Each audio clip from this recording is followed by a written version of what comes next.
ಈ ಒಂದು ಕಾರ್ಯಕ್ರಮ ವೈಯಕ್ತಿಕವಾಗಿ ನನಗೆ ಹತ್ತಿರವಾಗಿದ್ದು, ನಾವು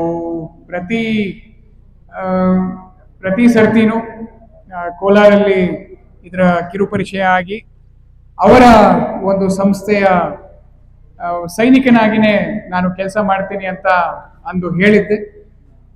ಯಾಕಂದ್ರೆ ನಾನು ಬೆಳೆದಿದ್ದು ಒಂದು ಪಟ್ಟಣದಲ್ಲಿ ನಮಗೆ ಜಾತಿ ಬಗ್ಗೆ ಅಷ್ಟು ಗೊತ್ತಾಗೋದಿಲ್ಲ. ಯಾರ ಅಕ್ಕಪಕ್ಕ ಇದ್ದಾರೆ ಅಂತಾನೆ ಗೊತ್ತಿರೋದಿಲ್ಲ. ನಮ್ಮ ಶಾಲೆಯಲ್ಲಿ ನನ್ನ ಸಂಗಡಿಗರೆಲ್ಲ ಯಾರಿದ್ದಾರೆ ಅಂತ ನಾವೇನು ಯಾವತ್ತೂ ಗೊತ್ತೂ ಇಲ್ಲ, ನಮಗೆ ಅದ್ರ ಬಗ್ಗೆ ಅರಿವೇ ಇರಲಿಲ್ಲ. ಆದರೆ ನಾವು ನಮ್ಮ ಡಿಪಾರ್ಟ್ಮೆಂಟಿಗೆ ಬಂದ ಮೇಲೆ ಒಂದು 8 ಜಿಲ್ಲೆಯಲ್ಲಿ ಕೆಲಸ ಮಾಡೋ ಒಂದು ಅವಕಾಶ ಮಾಡಿಕೊಟ್ಟಿದೆ ಸರ್ಕಾರ. ಆ 8 ಜಿಲ್ಲೆಯಲ್ಲಿ ಹೋಗಿ ನೋಡಿದಾಗ ಈ ತರ ಇಲ್ಲ ವ್ಯವಸ್ಥೆ ಅನ್ನೋದ್ರ ಬಗ್ಗೆ ಅರಿವು ನಮಗೆ ಅಲ್ಲಿ ಆಯಿತು. ಅದನ್ನ ಯಾವ ರೀತಿ ಸರಿಪಡಿಸ್ಬೇಕು ಅನ್ನೋದನ್ನ ಕೇವಲ ಕಾನೂನಾತ್ಮಕವಾಗಿ ಮಾಡೋದಾ ಅಥವಾ ಸಮಾಜಮುಖಿಯಾಗಿಯೂ ಏನಾದ್ರೂ ಕಾರ್ಯಕ್ರಮಗಳು ಮಾಡಬಹುದಾ ಅನ್ನೋದ್ರ ಬಗ್ಗೆ ನಾವು ಹಲವಾರು ಬಾರಿ ಆಲೋಚನೆಯನ್ನ ಮಾಡಿದ್ವಿ. ಕಾನೂನಾತ್ಮಕವಾಗಿ ಚೌಕಟ್ಟಿನಲ್ಲಿ ಅಷ್ಟೇ ನಾನು ಕೆಲಸ ಮಾಡಬೇಕಾಗತ್ತೆ, ಚೌಕಟ್ಟನ್ನ ಬಿಟ್ಟು ನಾನು ಕೆಲಸ ಮಾಡೋದಕ್ಕೆ ಆಗೋದಿಲ್ಲ.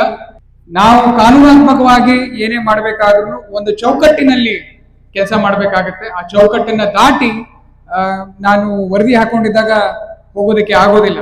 ಅದಕ್ಕೆ ನಾವು ವರದಿಯನ್ನ ಬಿಟ್ಟು ಏನ್ ಮಾಡ್ಬೋದು ಅನ್ನೋದನ್ನ ಆಲೋಚನೆ ಮಾಡಿದಾಗ ಈ ಅರಿವು ಭಾರತ ತಂಡ ನನ್ನ ಜೊತೆ ಒಂದು ಸಂವಾದ ನಡೀತು.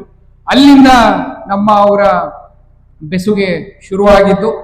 ಯಾಕೆ ಈ ಒಂದು ಕಾರ್ಯಕ್ರಮ ಎಲ್ಲರಿಗೂ ಒಂದು ಸಮರ್ಪಕ, ಎಲ್ಲರಿಗೂ ಯಾಕೆ ಮುಖ್ಯ ಅಂತ ಹೇಳಿದ್ರೆ, ಈ ವಿಚಾರ ನಮ್ಮ ತಂದೆಯವರು ನಂಗೆ ಹೇಳ್ತಾ ಇದ್ರು. ಅವರು ಹಳ್ಳಿಯಲ್ಲಿ ಬೆಳೆದಿದ್ದು, ಅವರು ಅಷ್ಟೇ ಯಾವಾಗಲೂ ಗೌಡ್ರ ಮನೆ ಆಚೆನೆ ನಿಂತ್ಕೊಂಡು ಅಲ್ಲೇನೆ ಮಾತಾಡೋದು.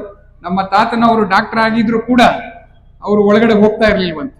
ಯಾಕೆ ಅಂತ ಇನ್ನೂ ನಮ್ಗೆ ಅವಾಗ ಅರ್ಥ ಆಗಿರ್ಲಿಲ್ಲ, ಬಟ್ ಇವಾಗ ನಮ್ಗೆ ಅರ್ಥ ಆಗುತ್ತೆ. ಬಟ್ ಇವಾಗ ನಮ್ಮ ಊರಲ್ಲಿ ಆತರ ಇಲ್ಲ. ನಮ್ಮ ದಾವಣಗೆರೆ ತಾಲೂಕು ಆಲೂರು ಅಂತ ಒಂದು ಊರು ನಮ್ದು, ಇವಾಗ ಅದು ಬದಲಾಗಿದೆ. ಆದ್ರೂ ಆ ಕಥೆಗಳನ್ನ ಕೇಳಿದಾಗ ಇವತ್ತಿಗೂ ಅದು ನಡೀತಾ ಇದೆ ಅಂತ ನನಗೆ ಕೋಲಾರಲ್ಲಿ ಅದರ ಅನುಭವ ಆಗಿದ್ದು. ಸೊ ಅದನ್ನ ಯಾವ ರೀತಿ ನಿವಾರಣೆ ಮಾಡ್ಬೋದು ಅನ್ನೋದ್ರ ಬಗ್ಗೆ ಆಲೋಚನೆ ಮಾಡಿ ಎಲ್ಲರೂ ಒಟ್ಟಿಗೆ ಕೂತು ಊಟ ಮಾಡಿದಾಗ ಆಟೋಮ್ಯಾಟಿಕಲಿ ನಮಗೆ ಒಂದು ಭ್ರಾತೃತ್ವ ಬೆಳೆದು ಬಿಡುತ್ತೆ. ಯಾಕೆ ಇವಾಗ ಅವರು ಈ ನಮ್ಮ ಜಗದೀಶ್ ಗೌಡ್ರ ಬಗ್ಗೆ ಇವ್ರು ಮಾತಾಡ್ತಾ ಇದ್ದಾರೆ ಅಂದ್ರೆ ಇವತ್ತಿನ ಕಾರ್ಯಕ್ರಮ ಅಲ್ಲ, ಅವರ ತಂದೆಯವರ ಕಾಲದಿಂದನೂ ಇದು ನಡ್ಕೊಂಡ್ ಬಂದಿದೆ.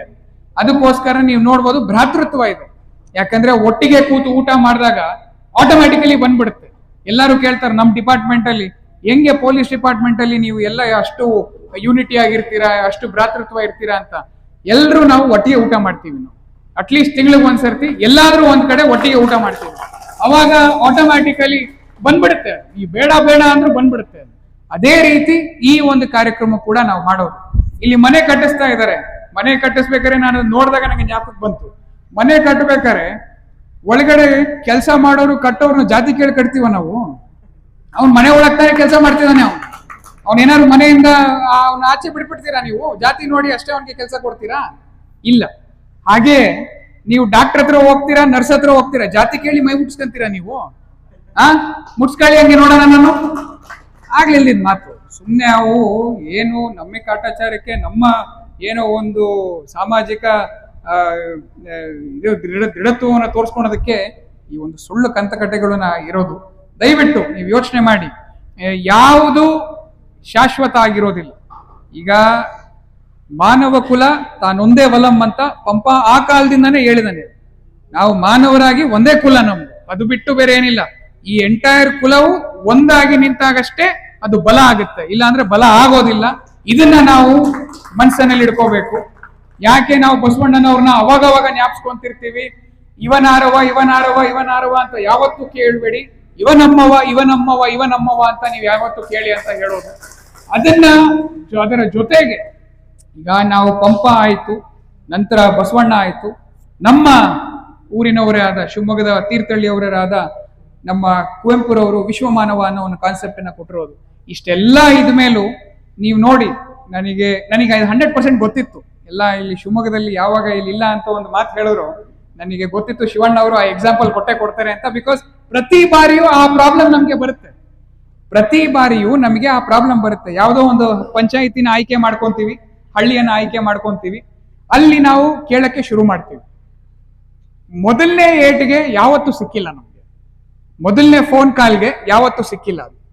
ಏನಾದ್ರು ಒಂದು ರೀಸನ್, ಇಲ್ಲ ನಮ್ಮ ಮನೆಯವರು ಒಪ್ಪೋದಿಲ್ಲ, ಇಲ್ಲ ನಮ್ಮ ತಂದೆಯವರು ಒಪ್ಪೋದಿಲ್ಲ, ಇಲ್ಲ ನಮ್ಮ ತಾಯಿಯವರು ಒಪ್ಪೋದಿಲ್ಲ, ಇಲ್ಲ ನಮ್ಮ ಇವರು ಗುರುಗಳು ಯಾರೋ ಬರ್ತಾ ಇದ್ದಾರೆ, ಗುರುಗಳದು ಏನೋ ಇದೆ, ಆ ಮಡಿ ಇದೆ, ಏನೋ ಒಂದು ವಿಚಾರ ಹೇಳೋದು. ಅದಕ್ಕೆ ಇದು ನಮ್ಮ ಕಣ್ಣಿಗೆ ಕಾಣಲಿಲ್ಲ ಅಂದ್ರು ಇದೆ, ಖಂಡಿತವಾಗ್ಲೂ ಇದೆ. ಅದನ್ನ ಮೊದಲನೇದಾಗೆ ನಾವು ಒಪ್ಕೋಬೇಕು. ನಾವು ಒಪ್ಕೊಂಡು ಅದನ್ನ ಯಾವ ರೀತಿ ಸರಿ ಮಾಡಬೇಕು ಅನ್ನೋದ್ರ ಬಗ್ಗೆ ನಾವು ಆಲೋಚನೆ ಮಾಡಬೇಕು. ಎಲ್ಲಿ ತನಕ ನಾವು ಅಕ್ಸೆಪ್ಟ್ ಮಾಡೋದಿಲ್ಲ, ಅಲ್ಲಿ ತನಕ ಸೊಲ್ಯೂಷನ್ಗೆ ನಾವು ಹುಡ್ಕೋದಕ್ಕೆ ಹೋಗೋದಿಲ್ಲ. ನಾವು ಅದನ್ನ ಒಪ್ಕೊಂಡ್ಬಿಟ್ರೆ ಆಯ್ತಪ್ಪ ಈ ತರ ಇದೆ, ಯಾವ ರೀತಿ ಇದನ್ನ ನಾವು ಸರಿ ಮಾಡ್ಬೋದು ಅನ್ನೋದ್ರ ಬಗ್ಗೆ ನಾವು ಒಂದು ಒಂದು ಒಂದು ಒಂದು ಸ್ಟೆಪ್ ಮುಂದೆ ಹೋಗ್ಬೋದು. ಅದಕ್ಕೋಸ್ಕರನೇ ನಾನು ಇವಾಗ ಎಲ್ಲರೂ ನೀವು ಗೌಡ್ರ ಬಗ್ಗೆ ಮಾತಾಡ್ತಾ ಇದ್ದೀರಾ, ನಾನು ಗೌಡ್ರ ಬಗ್ಗೆ ಮಾತಾಡೋದಿಲ್ಲ, ನಾನು ಗೌಡ್ರ ಮನೆಯವರ ಬಗ್ಗೆ ಮಾತಾಡ್ತೀನಿ ನಾನು. ಯಾಕಂದ್ರೆ ಗೌಡ್ರೇನೋ ಊರ್ ಸುತ್ಕೊಂಡು ಎಲ್ಲರಿಗೂ ಪರಿಚಯ ಹಿಡ್ಕೊಂಡು ಹೋಗಿ ಬರ್ತಾರೆ. ಮನೇಲಿರೋರು ಅವ್ರ ಫ್ಯಾಮಿಲಿ ಅವರಲ್ಲ, ಮನೇಲಿರೋರು ಅವ್ರಾಗಿರ್ಬೋದು, ಅವ್ರ ಮಿಸಸ್ ಆಗಿರ್ಬೋದು, ಅವ್ರ ಮಕ್ಕಳಾಗಿರ್ಬೋದು.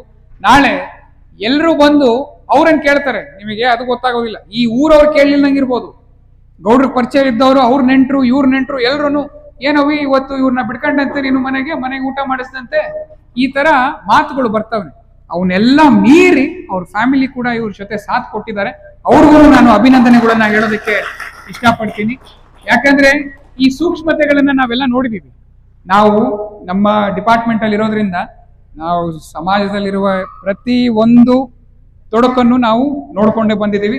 ಅದನ್ನ ನಮ್ಮ ಹಂತದಲ್ಲಿ ಯಾವ ರೀತಿ ಸರಿ ಮಾಡ್ಬೋದು ಅನ್ನೋದನ್ನು ಕೂಡ ಪ್ರಯತ್ನವನ್ನ ಮಾಡ್ಕೊಂಡು ಬಂದಿದ್ದೀವಿ.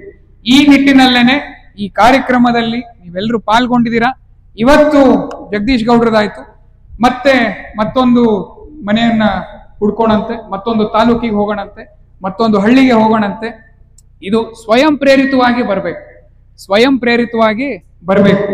ಇದನ್ನ ನಾನು ಎಲ್ಲರಿಗೂ ಕೇಳೋದು, ಇದನ್ನ ನಾವು ನಿಮಗೆ ಫೋನ್ ಮಾಡಿ ಕೇಳಿ ಬರೋದ್ಕಿಂತ ನೀವೇ ನಮ್ಮ ಮನೆಗೆ ಬನ್ನಿ ಅಂತ ನೀವು ಕರೆಯೋ ಒಂದು ನಿಟ್ಟಿನಲ್ಲಿ ನೀವು ಅದನ್ನ ಕೆಲಸ ಮಾಡಿದ್ರೆ ನಮಗೆ ಇನ್ನೂ ಖುಷಿ. ಈ ಒಂದು ವಿಚಾರವಾಗಿ ನನಗೆ ಸ್ವಲ್ಪ ಅರ್ಜೆಂಟ್ ಇದೆ, ಅದಕ್ಕೋಸ್ಕರನೇ ನಾನು ಹೆಚ್ಚು ಮಾತಾಡೋದಕ್ಕೆ ಹೋಗೋದಿಲ್ಲ. ನನಗೆ ಇಲ್ಲಿ ಕರೆದು ನೀವೆಲ್ಲರೂ ಕೂಡ ಗೌರವಪೂರ್ವಕವಾಗಿ ನನಗೆ ಆಹ್ವಾನವನ್ನ ನೀಡೋದಕ್ಕೆ ಅರಿವು ಭಾರತ ಮತ್ತೆ ಕುಂಚನಹಳ್ಳಿಯ ಎಲ್ಲ ಗ್ರಾಮಸ್ಥರಿಗೆ, ಯಾಕಂದ್ರೆ ಗೌಡ್ರು ನಿಮ್ಮ ರೆಪ್ರೆಸೆಂಟೇಟಿವ್ ಅಷ್ಟೇ ಅಲ್ಲ, ನೀವೆಲ್ಲರೂ ಗ್ರಾಮಸ್ಥರು ಸೇರಿ ನನ್ನನ್ನ ಇವತ್ತು ಬರಮಾಡ್ಕೊಂಡಿದ್ದೀರಾ. ನಿಮಗೆ ನಾನು ವೈಯಕ್ತಿಕವಾಗಿ ಕೂಡ ಮತ್ತೆ ಜಿಲ್ಲಾ ಪೊಲೀಸ್ ವತಿಯಿಂದ ನಿಮಗೆ ನಾನು ವಂದನೆಗಳನ್ನ ಹೇಳ್ತಾ ನನ್ನ ಒಂದು 2 ಮಾತನ್ನ ಮುಗಿಸ್ತಾ ಇದ್ದೀನಿ. ಜೈ ಹಿಂದ್, ಜೈ ಕರ್ನಾಟಕ ಮಾತೆ.